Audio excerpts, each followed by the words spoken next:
Bonjour et bienvenue sur Radio Maria France. Bonjour. Voilà, Père Christian Marie, je vais peut-être vous laisser vous présenter en quelques mots à nos auditeurs. Bonjour aux auditeurs. Voilà, alors je suis le Père Christian Marie Donnet, frère dominicain, et je suis à Tours depuis 2016. Voilà, et depuis 2016, donc je suis recteur d'un petit sanctuaire, pas très très connu, mais qui mérite de l'être en tout cas, et donc ça s'appelle l'Oratoire de la Sainte Face.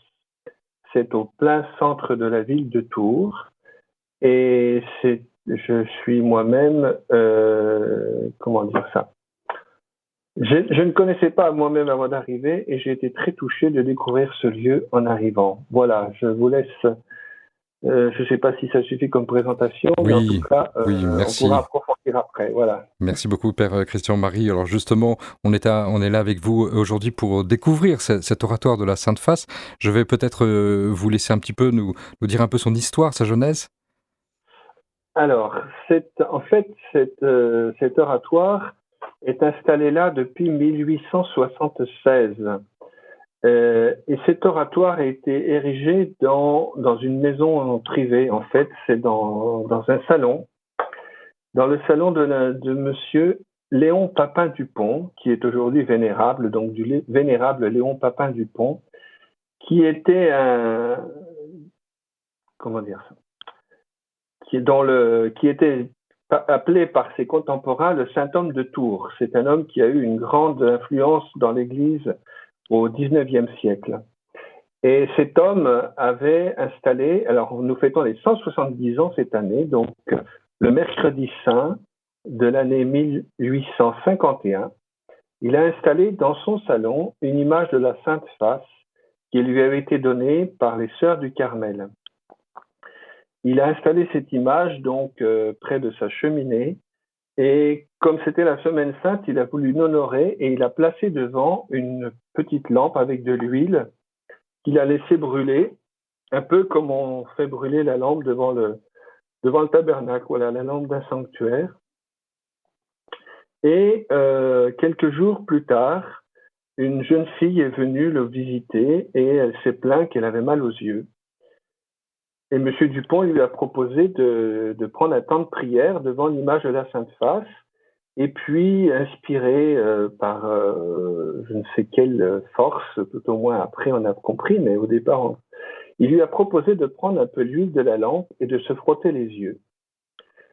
Et elle s'en est trouvée mieux, elle s'en est trouvée bien. Elle a demandé à M. Dupont un peu d'huile de cette lampe pour repartir chez elle. 2-3 jours après, c'est un jeune homme qui est venu le visiter, un jeune coursier, qui avait une blessure à la jambe, et du coup, M. Dupont lui a proposé de prendre un peu d'huile, de frotter sa jambe, puisque être blessé à la jambe quand on est coursier, c'était pas très pratique pour lui, ça l'handicapait dans son travail, et ce jeune homme est reparti en courant dans le jardin. Et voilà comment les choses ont commencé, c'est-à-dire à partir de là, plusieurs personnes sont venues demander la prière, recevoir des onctions avec l'huile de cette lampe, et nous avons beaucoup de témoignages de guérison, de conversion et de grâces spirituelles qui ont été obtenues. Et dès le départ, M. Dupont a recueilli de l'huile de cette lampe qu'il a mis dans des petites fioles et qu'il a envoyé à ses amis qui lui en demandaient. Et cela fait 170 ans que nous faisons la même chose, c'est-à-dire que nous récupérons de l'huile de la lampe et nous la mettons dans des petites fioles que nous envoyons dans le monde entier. Voilà. Pour vous expliquer un petit peu d'où vient cette dévotion à la Sainte Face et pourquoi M. Dupont a reçu cette image, en fait, c'est un fac-similé du voile de Véronique qui était honoré à Rome. Et il y avait au Carmel de Tours une sœur qui s'appelle Sœur Marie de Saint-Pierre et de la Sainte Famille, qui en 1843 a reçu des motions intérieures de notre Seigneur qui lui demandait d'honorer sa Sainte Face en réparation des blasphèmes et pour la gloire du nom de Dieu. Cette sœur a parlé de ses motions intérieures à sa prieure, et sa prieure en a parlé à M. Dupont, qui était un grand ami du Carmel. Progressivement, les révélations se sont précisées. Et puis, en 1846, nous avons fêté hier la mémoire des apparitions de Notre-Dame à la Salette. Et bien, en 1846, la nouvelle des apparitions de la Salette est arrivée à Tours, et la concomitance entre les deux messages, entre les deux demandes, celle de la Vierge à la Salette et celle de la Vierge du Carmel ici à Tours, de Sœur Marie de Saint-Pierre, eh bien, a fait prendre conscience que la demande du ciel de cette réparation était vraiment réelle. Et donc, M. Dupont a aidé les Sœurs du Carmel à développer, à populariser cette dévotion à la Sainte Face pour demander la réparation.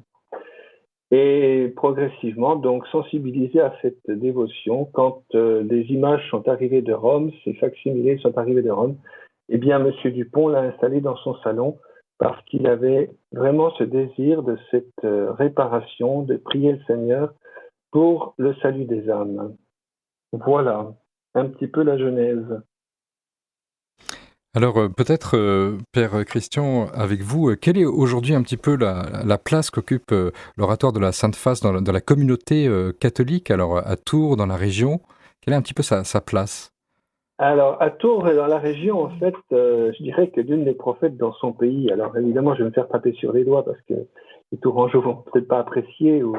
Mais en tout cas, le sanctuaire est peu connu dans la région parce que voilà, je vous ai dit, c'est installé dans le salon d'une maison, donc c'est très petit.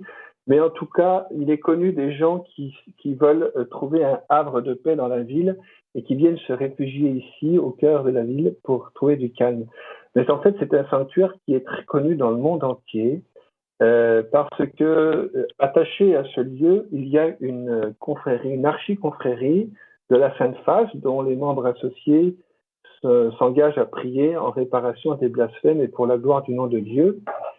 Et donc, cette archiconfrérie a été érigée en 1885 et a eu un grand rayonnement dans le monde entier et continue aujourd'hui. Une des raisons, peut-être, une des gloires de notre archiconfrérie, c'est que la famille Martin, donc Monsieur Saint-Louis Martin et ses filles, dont Sainte Thérèse de l'Enfant Jésus de la Sainte Face, étaient inscrits dans les registres sont inscrits dans les registres de notre archiconfrérie. Et donc, les dévots de Sainte Thérèse veulent aussi suivre ces pas et continuent de demander à l'inscription dans les registres de l'archiconfrérie. Et puis, comme je vous le disais tout à l'heure, le rayonnement est aussi national et international parce que nous continuons d'envoyer des petits flacons d'huile dans le monde entier. Et du coup, eh bien, c'est le rayonnement aussi qui fait que cette huile, on se la partage, on en parle, et du coup, beaucoup de gens continuent de nous demander des flacons, et ce qui fait l'activité principale de notre sanctuaire aujourd'hui, eh bien, c'est l'envoi des flacons et les inscriptions à l'archiconfrérie et la dévotion à la Sainte Face répondent à toutes les demandes des uns et des autres. Voilà. Et alors, Père Christian, vous avez des demandes concernant cette huile? Vous dites effectivement ça peut toucher bien d'autres pays que la France. Ah, tout à fait, oui. On en voit tous les jours et beaucoup à l'étranger. En fait, l'année dernière, nous avons envoyé pratiquement 5000 flacons. Ah oui, effectivement. C'est des flacons de 10 millilitres, hein, c'est tout petit. Mais oui, il y a une demande assez importante, alors variable en fonction des semaines et des mois, mais vraiment, il y a une attente. Et nous avons encore des témoignages de grâce reçue encore aujourd'hui grâce à cette huile. Voilà. Et Père Christian, justement, est-ce que vous auriez éventuellement un ou deux exemples de témoignages de grâce reçue que vous pourriez communiquer? Alors, il y en a une qui est devenue assez populaire aujourd'hui, assez publique, puisque un de nos frères dominicains du couvent Saint-Jacques de Paris, et ceux qui suivent un peu les frères dominicains et le site des frères de la retraite dans la ville, ont pu voir son témoignage, puisqu'il a donné son témoignage par vidéo. Alors vous pouvez chercher guérison dominicain, et vous allez voir apparaître le frère Jean-Christophe de Nadal qui donne son témoignage, qui a été guéri il y a maintenant 3 ans d'un zona facial qui lui paralysait la moitié du visage, et il a fait une onction avec l'huile de la Sainte Face, alors même que c'est même pas nous qui lui avons donné, c'est quelqu'un qui lui a donné, quelqu'un de Paris qui lui a donné, et qui lui a dit tiens, on m'a donné cette huile, je vous en fais cadeau pour vous aider. Et quand il a fait cette onction, eh bien, il a été guéri instantanément de sa paralysie. Et je l'ai vu quelques semaines après, alors qu'il est venu au sanctuaire pour rendre grâce. Et effectivement, ne sachant pas qu'il avait été paralysé, je ne savais pas de quel côté avait eu lieu cette maladie, parce qu'on ne voyait plus rien du tout. Voilà, ça c'est un des exemples les plus récents. Dans la même veine, il y a quelques mois aussi, un de nos fidèles, un fidèle de Tourangeau, est venu me voir parce qu'il avait sa sœur qui était en phase terminale d'un cancer, et qui était vraiment très mal, et dont les médecins disaient qu'il lui restait quelques jours à vivre. Donc il est venu demander de l'huile pour pouvoir lui faire une onction. Et après avoir reçu cette onction, eh bien, sa sœur est sortie de l'hôpital. Alors son cancer n'est pas guéri, mais elle a pu rentrer chez elle et voilà, continuer de pouvoir vivre quelques temps de plus. On a déjà des Voilà. beaux témoignages. D'autres témoignages comme ça au quotidien, où des gens nous disent qu'ils utilisent l'huile parce qu'ils en trouvent un bien-être et une paix qu'ils retrouvent quand dans les difficultés ou dans les maladies chroniques. Voilà. Et alors, Père Christian, combien êtes-vous de frères dominicains présents? Alors, notre couvent compte 8 frères. Vous avez une vie spirituelle dominicaine à laquelle on peut participer, notamment, je pense, par exemple, aux offices ou à d'autres animations pastorales que vous proposez? Alors, voilà, il y a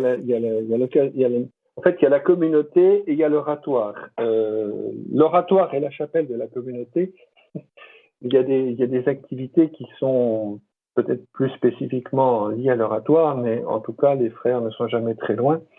Donc, en fait, l'oratoire est ouvert depuis à peu près 7 heures le matin jusqu'à 19h30 le soir. Et nous avons la messe à 7h10 pour les personnes qui veulent se lever tôt ou qui veulent commencer la journée par l'Eucharistie. Ensuite, les laudes à 8h. La messe conventuelle, donc la messe de la communauté, à 12h15 et les vêpres à 19h. Voilà, ça c'est les temps de prière avec la communauté, les temps où on peut vivre avec la communauté, mais l'oratoire est bien sûr ouvert en permanence pour que chacun puisse venir prier personnellement. Nous proposons aussi un temps d'adoration le jeudi après-midi de 15h à 16h.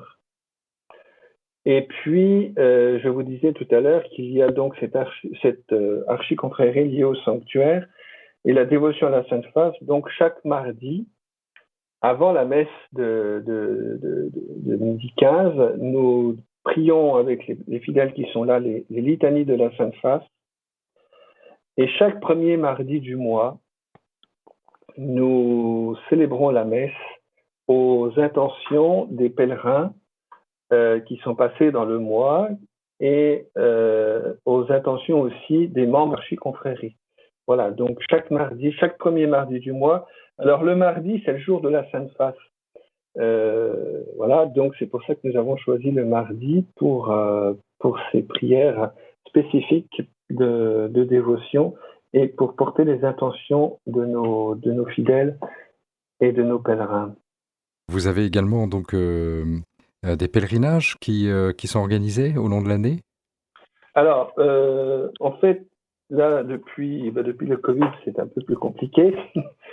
Et nous n'avons pas nous réalisons pas de pèlerinage en tant que tel. Nous pouvons recevoir des groupes qui veulent venir, mais voilà, nous n'organisons pas de pèlerinage où il faut pas voir ça comme, je sais pas, Lourdes ou Lisieux.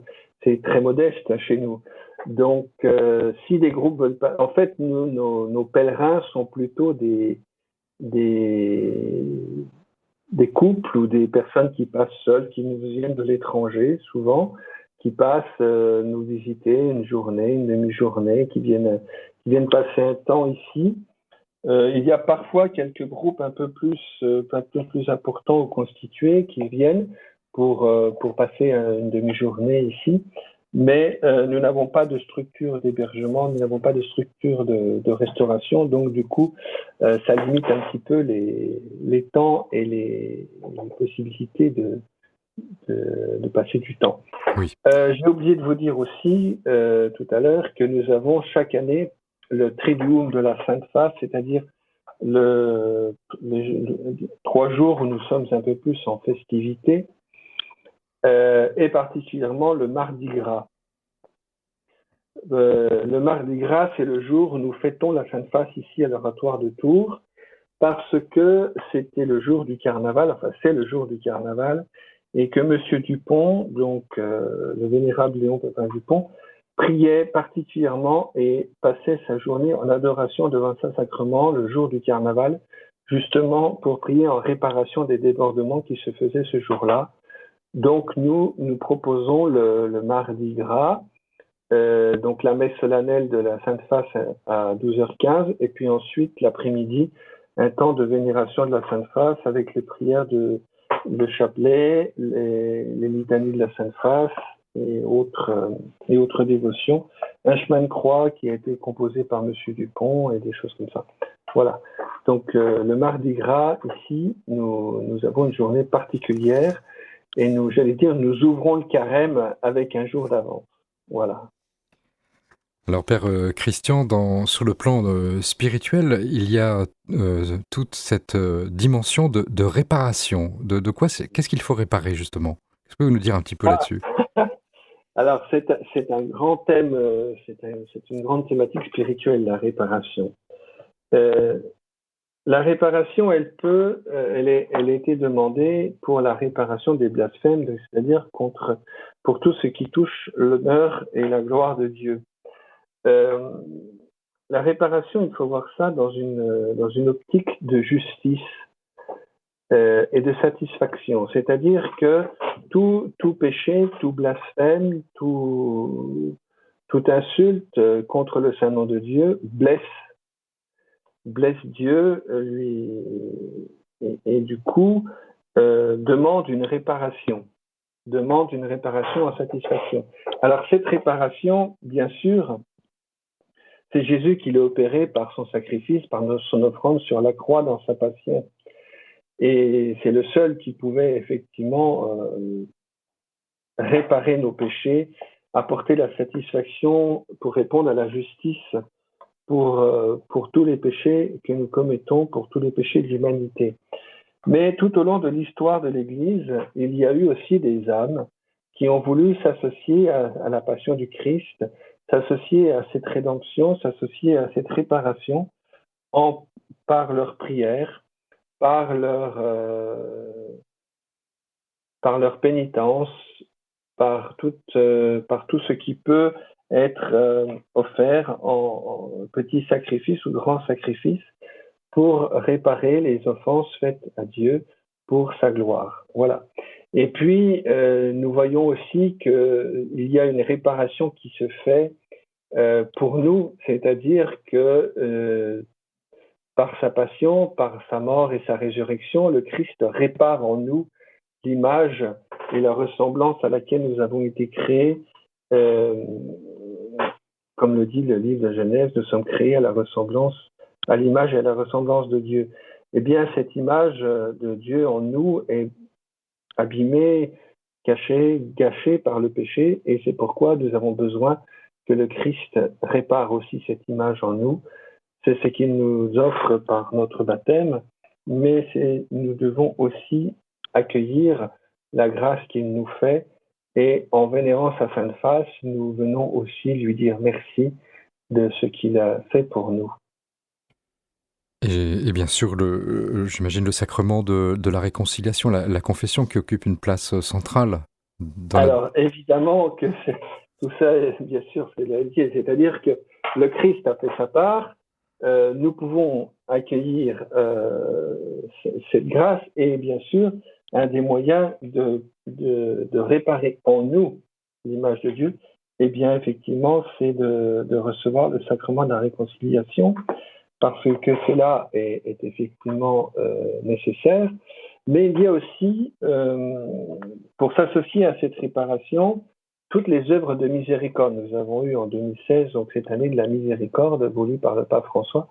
Eh bien, toutes les œuvres de miséricorde sont aussi des œuvres de réparation parce que l'image de la Sainte Face est bien sûr liée à Véronique, au geste de Véronique qui essuie la face du Christ sur le chemin du Calvaire.